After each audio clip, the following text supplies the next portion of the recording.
Squid Game may seem fictional at first glance, but behind its story lies the trace of real-world horrors. Colder, more ruthless, and far more real than any fiction. One of the clearest parallels is its connection to deadly Japanese survival games, especially the film Battle Royale by Kinji Fukasaku. In that movie, a group of students is forced onto an island where they must kill each other until only one remains alive. Was Squid Game inspired by that film? Certainly. But what makes Squid Game more terrifying and unique is this. Many of its concepts are not just cinematic. They're drawn directly from real-world events. Take North Korea, for example. Reports from defectors tell stories of fabricated games for punishment, prison camps where inmates are forced to compete against one another just to survive. There's no leaked footage of these horrors, but the testimonies are very real. Even darker is a concept known as human chess. During civil wars in parts of Africa, some warlords would, as a form of mockery or punishment, bring prisoners onto life-size chessboards and force them to kill each other according to the moves of the game pieces. A completely real game, with deadly consequences. Now let's go to 20th century America. A secret CIA project known as MK Ultra sought to control the human mind through drugs, torture, and induced psychosis. Ordinary citizens, prisoners, even soldiers were used, without consent, without knowledge. The goal? To test how far a person could be pushed before their resistance broke. Isn't that exactly what happens in Squid Game? Players with no escape, their minds under constant pressure, tested again and again. To see who breaks, who betrays, who kills. And then there's the dark web, an underground network of websites shrouded in secrecy, where rumors persist about so-called red rooms. Spaces where people supposedly pay to watch real human torture or death streamed live. Are these rumors true? No one knows for sure. But what's more terrifying than the rumors themselves is this. There's demand. All of this proves one thing. Squid Game is not just a fictional invention. It's an artistic reconstruction of the real darkness in our world. A world where people will endure anything just to survive. And a world where others are willing to pay to enjoy watching that suffering. This show might seem like just another series, but the truth behind it is more real than any story ever told.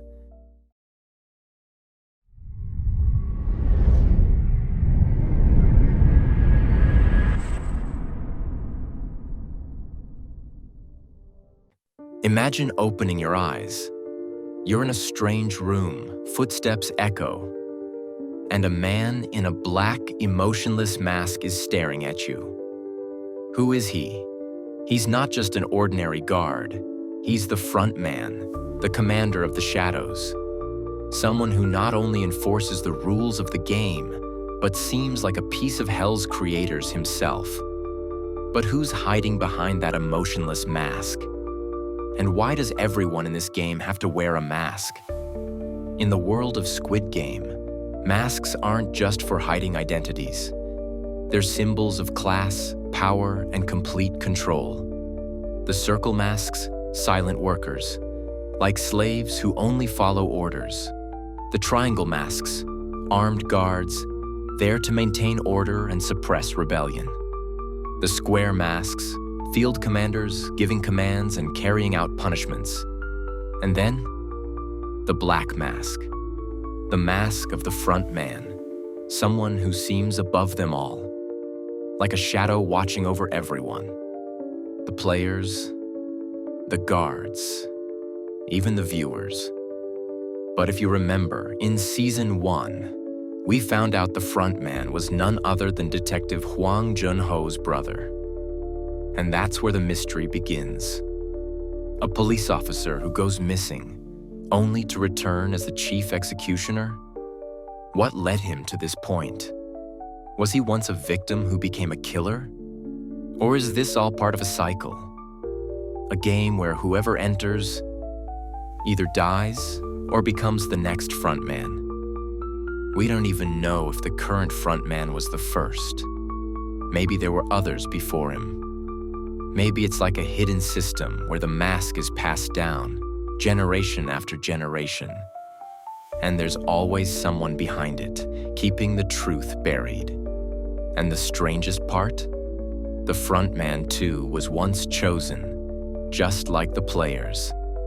A normal human who has now become a symbol of control and fear. Is this game so massive that even your enemies are forced to become pieces of its system just to survive?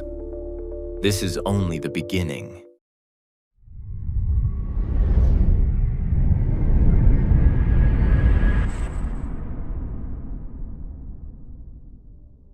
In the heart of that golden hall where light reflects off velvet-covered walls, a group of people sit, wearing animal masks, silk garments, and holding goblets filled with indulgence. They do not laugh, they do not cry, they only watch. They watch death, they watch suffering, they watch humans tear each other apart, just to survive. The VIPs are not merely spectators, they are the architects of the nightmare. These anonymous men are the wealthy elite from across the world. Capitalists for whom human beings are nothing more than tools for entertainment. Some are Russian, others American, some East Asian. But it doesn't matter where they're from. Their hearts beat for one thing: the thrill of domination. Watching the collapse of a human soul is, to them, like sipping fine red wine. The VIPs didn't just write the rules. They created the game. They decide who gets to play, who must die, and even who doesn't get eliminated.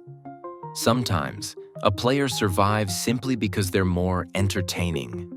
And sometimes, a winner is mysteriously removed, just because they knew too much. The VIPs are a distorted mirror of the real world. A place where ultra-wealthy elites with endless dollars hold the power of life and death. Squid Game presents this brutal truth in a bitter yet brilliant form. But the most terrifying part? None of the VIPs have a face. Not visually, not in identity. In the world of Squid Game, they symbolize those who always lurk in the shadows. Those who push the buttons, but are never seen.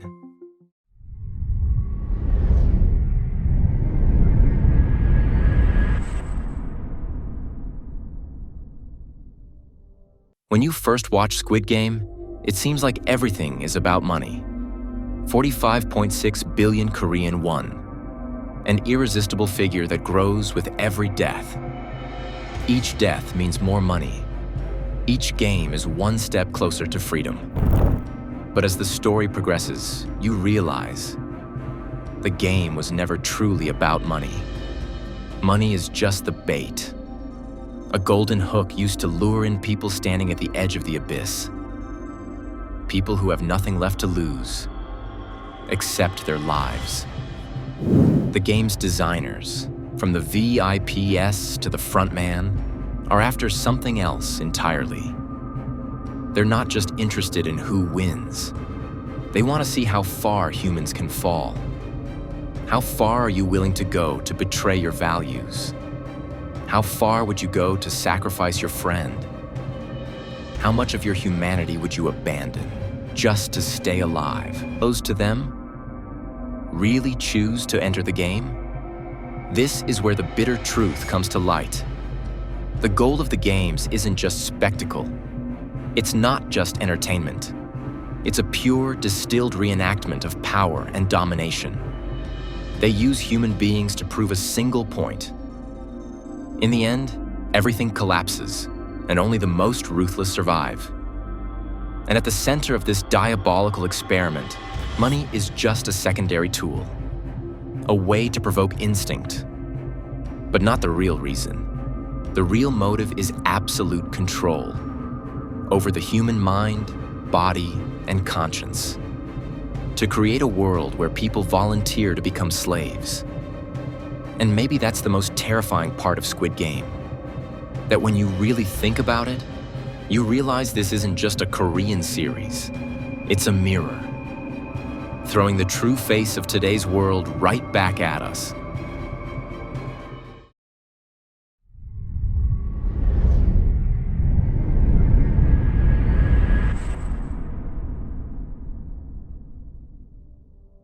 The colors of uniforms. A precise class system. Red for the guards, green for the players, black for the frontman, gold for the VIPs. These colors aren't just about aesthetics. They're symbols of a strict hierarchy and system of control. A game that may look different on the surface, but at its core, it mirrors the same structure we see in capitalist societies.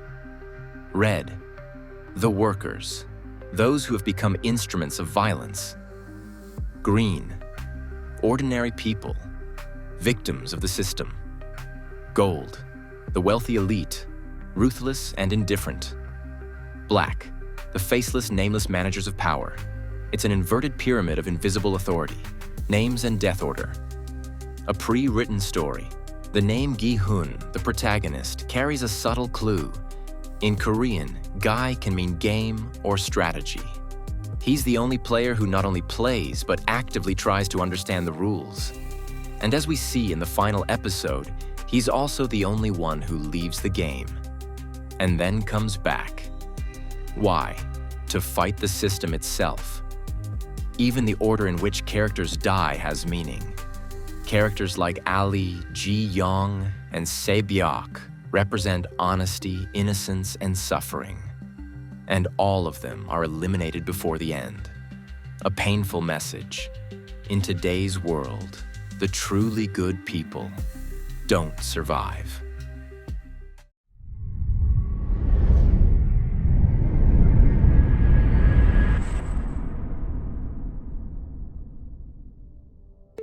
Human chess. A real strategic game with human lives and its parallels to Squid Game. The strange and real history of human chess. Human chess is a concept that has been performed for centuries in various parts of the world. This game was essentially a live performance or spectacle in which real people took the place of the usual chess pieces on a board and moved accordingly. The purpose was to combine art, strategy, and sometimes aristocratic entertainment. For example, in Europe during the Middle Ages, human chess was performed as part of grand celebrations and royal court ceremonies, where actors wore costumes representing chess pieces and moved according to the orders of the game's commander.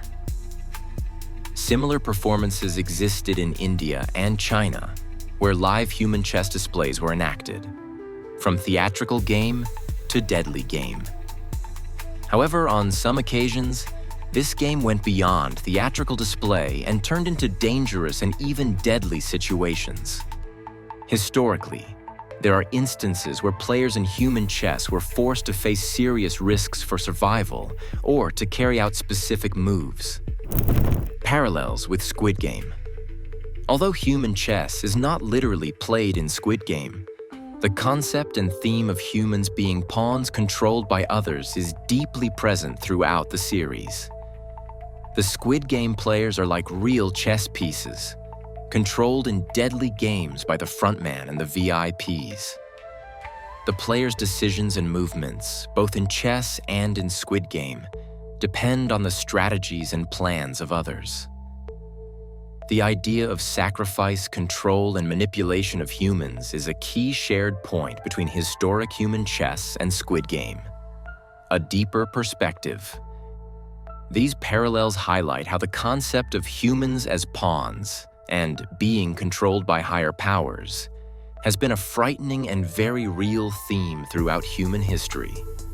Squid Game takes this theme and injects it into deadly games, creating a painful mirror reflecting today's social and political realities.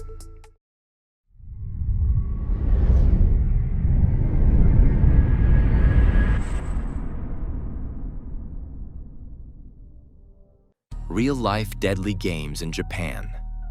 It may seem surprising to many, but in Japan, Over the past few decades, numerous reports have emerged of games that, despite appearing simple on the surface, involved brutal, even deadly rules.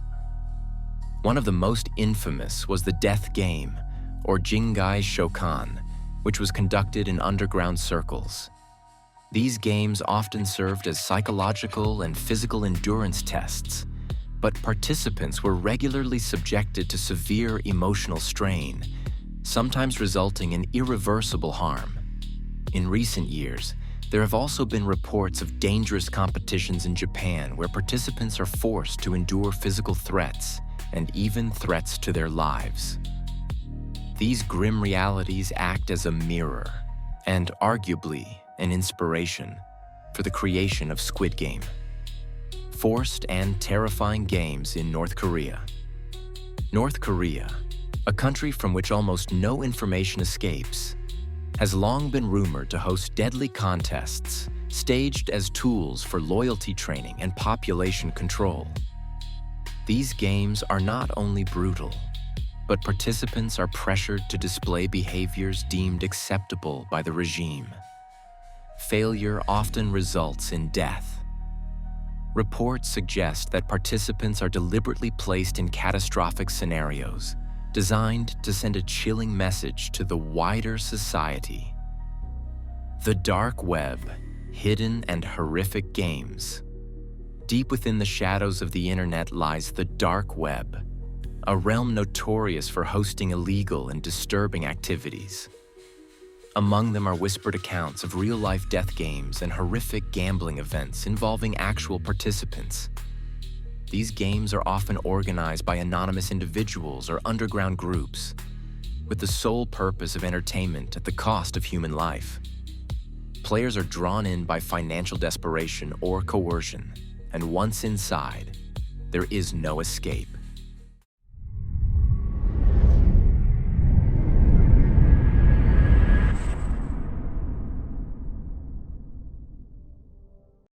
Squid Game is a grand stage where animalistic instincts clash with human values.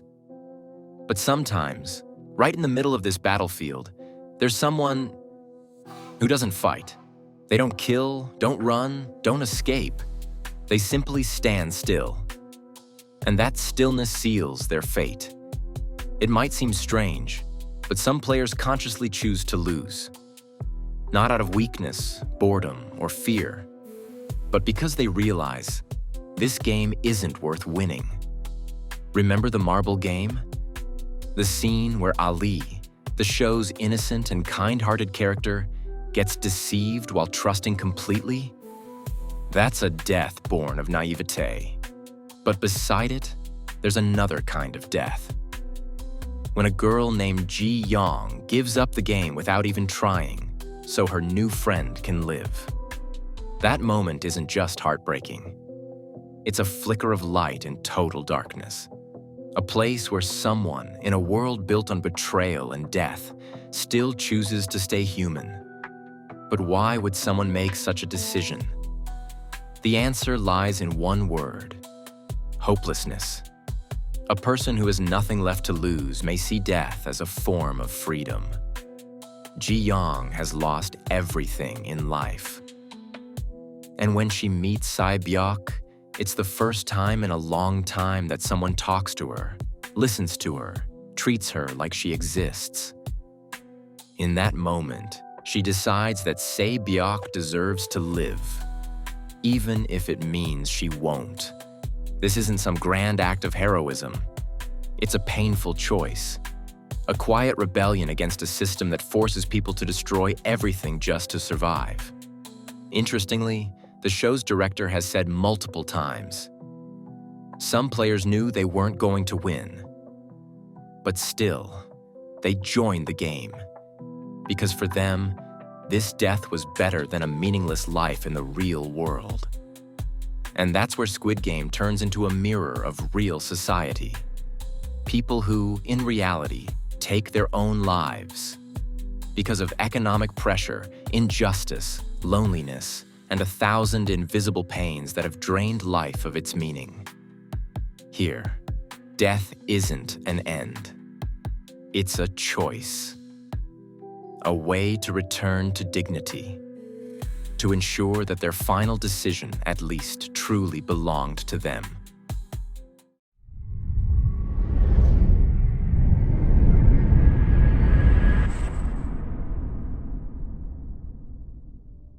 You've definitely watched Squid Game Season 3 and enjoyed it a lot. But here, we're going to take a different look at this strange and extraordinary series. In the second and third seasons of this series, we don't just watch games. We enter a world of dark secrets, where trust is a double-edged sword, and behind every smile there's a hidden dagger. Here, not only the players but also the game makers are immersed in the game.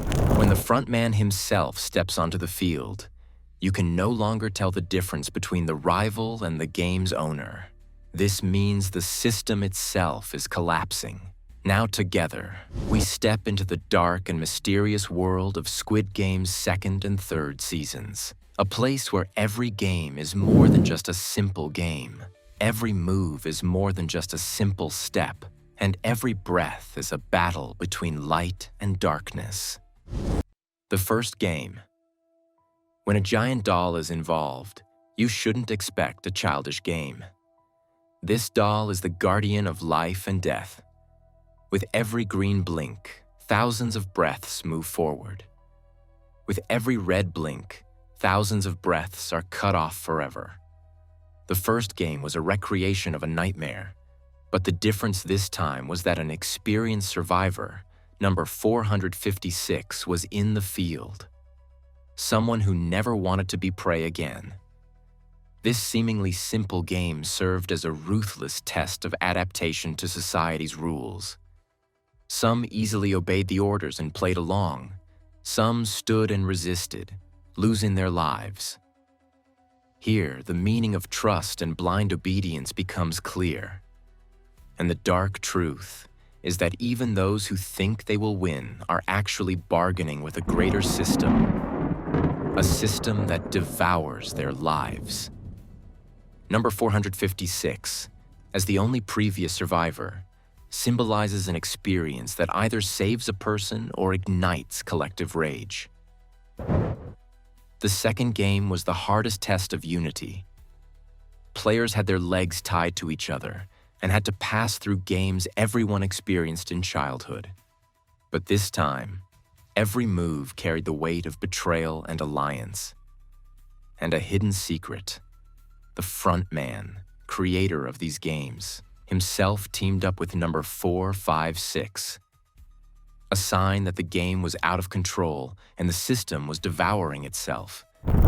The presence of the front man, meaning the ruling system itself, coming among players to avoid losing control, also shows the system is collapsing. And to maintain power, it will do anything, even directly participating in others' lives and deaths.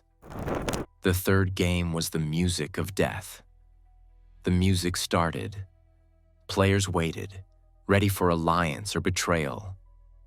When the music stopped, a number was announced, and anyone who couldn't form a group of that size in the short time paid with their life. Here, masks were removed. Trusts were broken, and true faces revealed. A final test to build unity and group strength within limited time. And here, the dark secret is that trust is fragile in crisis. When death comes, everyone seeks to save themselves. Masks fall away, and human realities emerge. This game reflected a society where individuals only strive for survival, and friendship and cooperation are meaningless words crushed beneath reality. The fourth game players were divided into two groups, red and blue. Blues had to hide in a complex maze, and reds had to find and kill them. If reds failed to kill anyone, they themselves were killed. Blues held different keys that had to be combined to open the exit door. This game was a symbolic embodiment of fear and suspicion.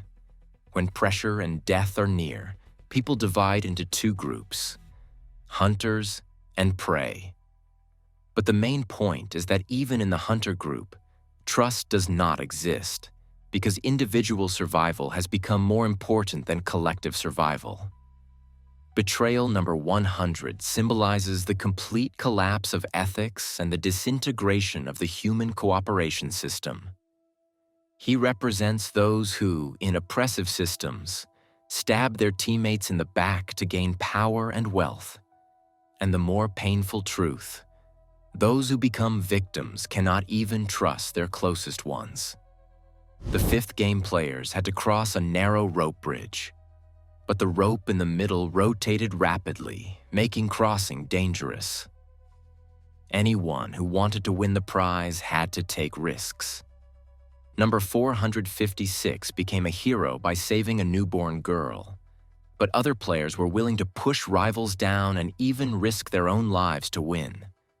This game symbolizes the process of competition and moral decay under extreme pressure. The spinning rope symbolizes instability and constant danger in a world where even passing the simplest obstacles requires a fight. Now competition is not just for survival, but for power and money. Some become true heroes, but many are willing to block the way with force and betrayal. Psychologically, this game shows that when pressure becomes overwhelming, the law of the jungle rules and friendships fade. The final game 9 players remain and must stand on 3 different platforms: square, triangle, and circle. Each platform must push one person down so the others can advance to the next stage. Cruel rules force players to sacrifice their friends for survival. Conflicts, disputes, and betrayals cause even innocent children to become victims of this bitter process. This game symbolizes class and power systems in which individuals must turn their backs on each other to live. Harsh and terrible choices mean losing everything once believed in: friendship, family, and even humanity. This scene depicts the complete decay of ethics and human identity, where even the innocent fall victim to a corrupt system. And an important point: the newborn child who entered the game symbolizes the ruthless return of the system. A system that also recognizes the new generation as a pawn in its bloody game. Squid Game Season 3 is more than a competition. It is a black mirror reflecting the dark face of humanity when life itself becomes the price of human lives. Squid Game Season 3 was more than just a game. This time, it went beyond death and survival and revealed to us the true face of the dark world behind the scenes. Children are involved in this competition from the moment of birth. The fact that a newborn child is immediately counted among the players means the ruthless cycle of this system drags future generations into its trap as well. Birth is the beginning of the game, not the end of life. The system's administrators are themselves victims of the very machine they built. The frontman, who seems to symbolize power and control, ultimately admits to the system's lockup and collapse. He is not beyond the game, but trapped deep within it. A symbol of a power that leads itself to destruction. The repetition of the first game represents the endless cycle of poverty and competition. The giant doll, green light, red light that appears at the beginning and end of the season is a sign that this cycle of oppression and survival continues forever with no escape. The VIPs symbolize the upper class of society who mercilessly and gleefully watch the destruction of the poor. They are not only spectators, but gamblers on life and death, profiting from the suffering and death of others. Their disregard for human pain is the greatest betrayal of humanity. In the end, humanity becomes the victim of this ruthless cycle. All values, hopes, and friendships are destroyed in the fire of this system, and all that remains is the shadow of suffocated breaths. This season is a warning to us. A warning about a world where humans, in the merciless game of power and money, push themselves to the brink of forgetting their own existence.